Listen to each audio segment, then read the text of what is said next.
तो finally VIT ने result declare कर दिया है। अब बच्चों की क्वेरी आ रही है कि सर वीआईटी का कट ऑफ बताओ, स्पेशली सीएससी का कट ऑफ बताओ कि सीएससी का कट ऑफ कितना जा रहा है। तो हम इस वीडियो में सीएससी का कट ऑफ देखेंगे कि क्या जा सकता है, और साथ ही साथ ये पूरा वीडियो जो होगा वो कंप्लीट इन्फॉर्मेशन देगा आपको वीआईटी के बारे में कि आपका काउंसलिंग का प्रोसेस क्या होता है, कितने फेजेस होते हैं, आपका कोर्स का फ़ी कितना है, ग्रुप ए के कोर्सेज की फ़ी कितनी होती है, ग्रुप बी की कितनी होती है, और साथ ही साथ हम हॉस्टल की जो फ़ी होती है उसके बारे में डिटेल बात करेंगे। तो चलिए स्टार्ट करते हैं इस वीडियो को। तो पहला हम देखेंगे कट ऑफ के बारे में, सीएससी का कट ऑफ के बारे में बात करेंगे, कोर सीएससी की बात करेंगे, वीआईटी वेल्लोर में और वीआईटी चेन्नई में कितना जाता है, उसी से हम आइडिया लगा सकते हैं कि इस बार का कितना जाएगा। ये मैं आपको बता दूं कि ये अप्रॉक्स डेटा है, ये 100% आप इसको श्योर ना मानिएगा क्योंकि वैरी कर सकता है, ठीक है, थोड़ा बहुत वैरी कर सकता है। तो चलिए स्टार्ट करते हैं। तो सबसे पहले हम दो चीज़ों की बात करेंगे, चेन्नई और वेल्लोर की। तो देखो ये जो आपको जो दिख रहा होगा ये जो है ये वेल्लोर का डेटा है, और ये जो सीएससी और स्पेशल है ये आपका चेन्नई का है, ठीक है। तो दोनों को हम कंपेयर करके देख लेते हैं कितना डिफरेंस आता है। तो देखो कैटेगरी 1 से लेके कैटेगरी 5 तक यहाँ पे लिखा हुआ है। अगर सीएससी की बात करें वेल्लोर में, अगर आप कैटेगरी 1 में चाहते हो वेल्लोर में सीएससी कोर सीएस मिल जाए आपको, तो आपका रैंक 950 होना चाहिए, यानी कि 950 के नीचे रैंक अगर आपका होगा तो आपको आराम से सीएससी मिल सकता है। अगर वही बात करें हम, अगर आपको कोर सीएससी नहीं मिल रहा है और आप सीएससी में स्पेशलाइजेशन करने चाहते हो, एआई के साथ जा सकते हो, डेटा साइंस के बारे जा सकते हो, तो अगर आपका रैंक काफ़ी अच्छा खासा भी, यानी कि 950 में अगर आपको नहीं मिल रहा है लेकिन आप चाहते हो सीएससी करना किसी भी स्पेशलाइजेशन से, तो अगर आपका रैंक 2750 है यानी 2750 रैंक है, तो आपको यहाँ पे वेल्लोर में सीएससी स्पेशलाइजेशन मिल जाएगा। अगर वही कैटेगरी 2 की बात करें तो 3600 रैंक तक आपको सीएससी मिल सकता है, और वही सीएससी स्पेशल की बात करें तो 9450 रैंक तक मिल सकता है। कैटेगरी 3 में बात करें तो 15000 रैंक तक आपको कोर सीएस मिल सकता है, और स्पेशलाइजेशन की बात करें तो 23000 तक मिल सकता है। कैटेगरी 4 में आपको कोर सीएस 22000 रैंक तक मिल सकता है, और वही सीएससी स्पेशलाइजेशन में बात करें तो 27000 मिल सकता है। कैटेगरी 5 में आपका जो रैंक अगर 26500 के करीब भी है तो आपको वेल्लोर में, वीआईटी वेल्लोर में सीएससी कोर सीएस मिल सकता है, और दूसरी स्पेशलाइजेशन की बात करें तो 31000 रैंक तक आपको अलग स्पेशलाइजेशन मिल सकता है, ठीक है। अब अगर हम चेन्नई की बात करें तो चेन्नई में मेजर डिफरेंस आ जाता है। अगर आपका थोड़ा सा लो रैंक है तो देखो कैटेगरी 1 में अगर आपका 6000 रैंक है तो आपको कोर सीएस मिल सकता है। अगर स्पेशलाइजेशन की बात करें तो 10000 रैंक तक भी कैटेगरी 1 में आपको चेन्नई में एडमिशन मिल सकता है। कैटेगरी 2 में 14000 रैंक तक आपको कोर सीएस मिल सकता है। अगर दूसरे की बात करें तो 20500 तक आपको मिल सकता है। कैटेगरी 3 में सीएससी का जो कट ऑफ जा सकता है इस बार वो जा सकता है 27000, और दूसरे की बात करें तो ये नियर अबाउट 29000 तक आपका जा सकता है सीएससी स्पेशलाइजेशन के लिए कैटेगरी 3 में। कैटेगरी 4 में अगर आपका रैंक 30000 के करीब है तब भी आपको सीएससी मिल सकता है वीआईटी चेन्नई में कोर सीएस, और दूसरे की बात करें तो 34000 तक मिल सकता है आपको। कैटेगरी 5 की बात करें तो कोर सीएस आपको 34000 तक मिल सकता है, और सीएससी स्पेशलाइजेशन की बात करें तो 42000 तक आपको कोर सीएस ना मिल के सीएससी में स्पेशलाइजेशन मिल सकता है वीआईटी चेन्नई में। अब काफ़ी बच्चे ये भी होंगे जिनको नहीं पता होगा कि कैटेगरी 1, कैटेगरी 2, कैटेगरी 3, कैटेगरी 4 और कैटेगरी 5 में डिफरेंस क्यों आ जा रहा है, इतने रैंक में डिफरेंस क्यों आ रहा है। तो देखो इसका सीधा साधा जवाब है कि जो कैटेगरी 1 से 5 है इनकी जो फ़ी है वो काफ़ी डिफरेंस क्रिएट करता है, यानी कि जो कैटेगरी 1 है उसको कम फी में आप यहाँ पे अपना सीएस की डिग्री कंप्लीट कर सकते हो, वही कैटेगरी 5 में आपको ज़्यादा फी पे करना होगा। जैसे नियर अबाउट अगर बात करें फ़ी की तो कैटेगरी 1 में जो फ़ी होती है वो 2 लाख के करीब में आपको पे करना होता है साल का, कैटेगरी 2 में 3 लाख, कैटेगरी 3 में 4 लाख, और कैटेगरी 4 में 4.4 लाख के करीब में, और कैटेगरी 5 में नियर अबाउट आपको 5 लाख पे करने होते हैं। तो इतना मेजर डिफरेंस आ जाता है, इसलिए इनका कट ऑफ भी क्या होता है, वेरी करते हैं। तो आपको समझ में आ गया कि वीआईटी सीएससी का कट ऑफ क्या हो सकता है। आगे बढ़ते हैं।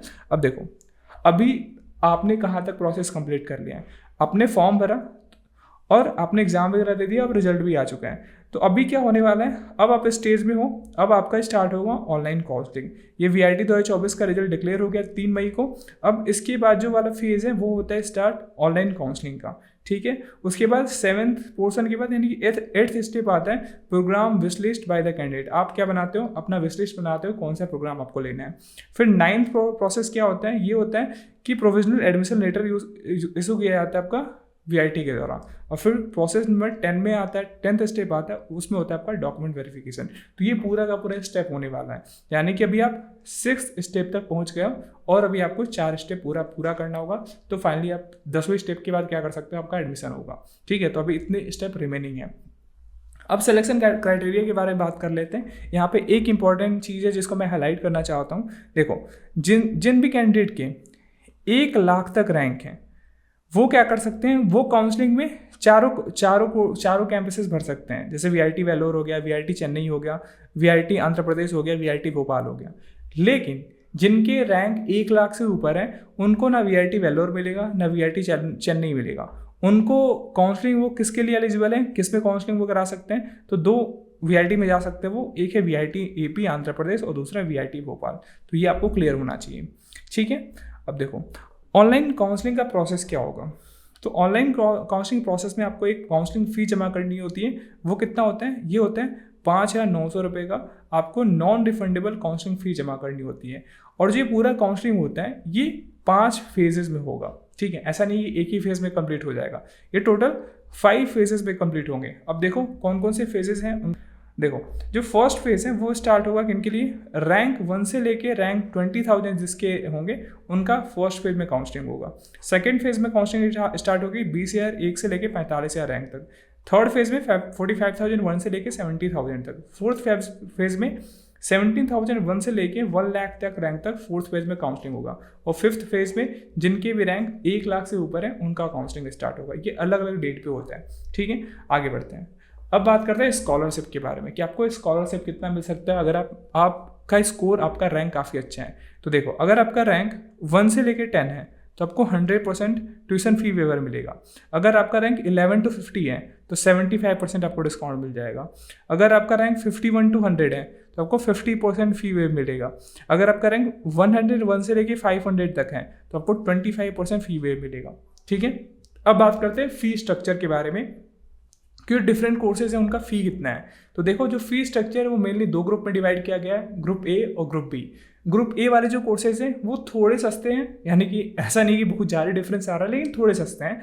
किसके कंपेयर में, ग्रुप बी के कंपेयर में। अब देखो ग्रुप ए में कौन कौन से कोर्सेज आते हैं। तो ग्रुप ए में आता है BTech in bio engineering, BTech in biotechnology, BTech in chemical engineering, BTech in civil engineering, BTech in electrical and electronics engineering, BTech in electronics and instrument engineering and BTech in fashion engineering, fashion technology and BTech in health science technology. इनकी अगर फ़ी की बात करें तो जो tuition fee per annum लगने वाला है वो लगने वाला है 1,73,000। आपको डिपॉजिट कुछ रिफंडेबल अमाउंट जो होता है वो आपको जमा करना होता है 3,000 रुपये। और टोटल फ़ी जो फर्स्ट ईयर में लगता है वो होता है 1,76,000, 1,76,000 आपको जमा करना होता है ग्रुप ए के लिए।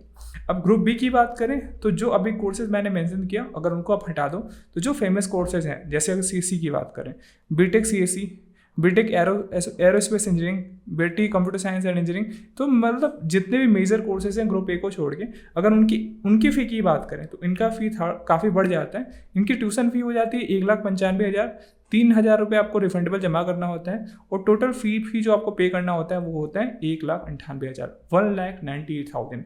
जो मैंने बताया कि कैटेगरी 1 की फ़ी कितनी है, लगभग 2 लाख रुपये।